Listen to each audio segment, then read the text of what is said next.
大家好，我叫杨茵，我在南开大学化学学院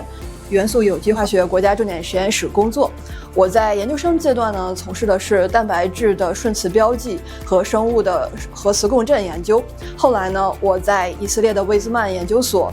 在 Daniela Goldfarb 教授的课题组从事博士后工作。当时我的研究方向转向了蛋白质的电子顺磁共振研究，主要包括基于金属离子的电子顺磁共振的距离检测研究，特别是细胞原位的电子顺磁共振方法的建设，以及超低温度下细胞原位蛋白质动态结构变化的研究。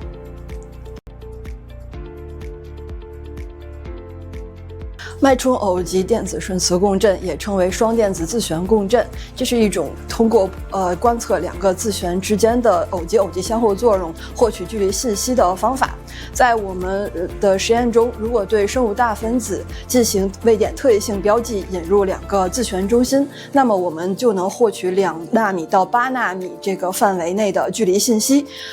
在进一步处理后，我们甚至可以获得16纳米的距离信息。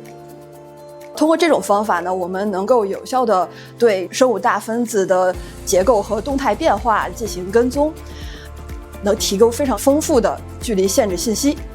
与其他的生物物理方法相比呢，双电子自旋共振它具有灵敏度高、特异性强的这个特点，特别是对目标分子的分子量大小没有限制，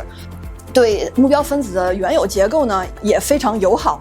这样我们的方法呢就能和核磁等传统的方法形成非常好的互补，特别是在复杂体系环境中的研究，能够比其他传统方法显示出更强的灵敏度和特异性，具有显著的优势。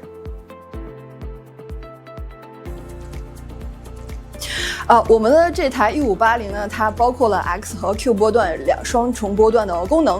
它既能进行常规的连续波的测试，也能进行持续时间以及伊兹曼调制等脉冲实验的观测。在我们元素所和化学学院的各个课题组的研究中，起到了非常重要的技术支撑的一个作用。更具体的来说，我们的实验成果包含了金属有机催化和催化中间体的观测，以及多金属核心的团簇化合物的观测，还有稀土金属材料的观测。那么我们的这个借用1580这台仪器，成功的观测了稳定自由基和3重态分子，然后也观测到了有机活泼中间体，在这些方面发挥了非常重要的作用。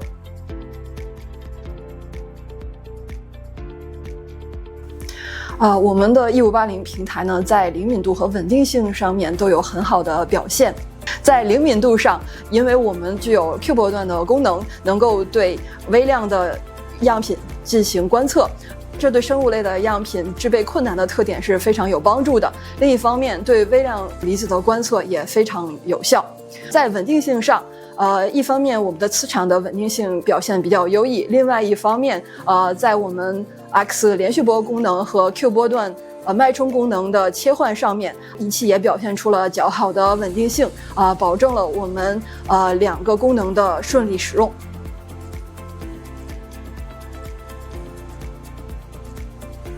电子顺磁共振呢，以未配对电子为观测目标，它的独特性和灵敏度比其他传统的生物物理的检测方法具有明显的优势。我认为在复杂环境体系里，特别是化学反应的原位和细胞反应的原位呢，都具有广阔的应用前景。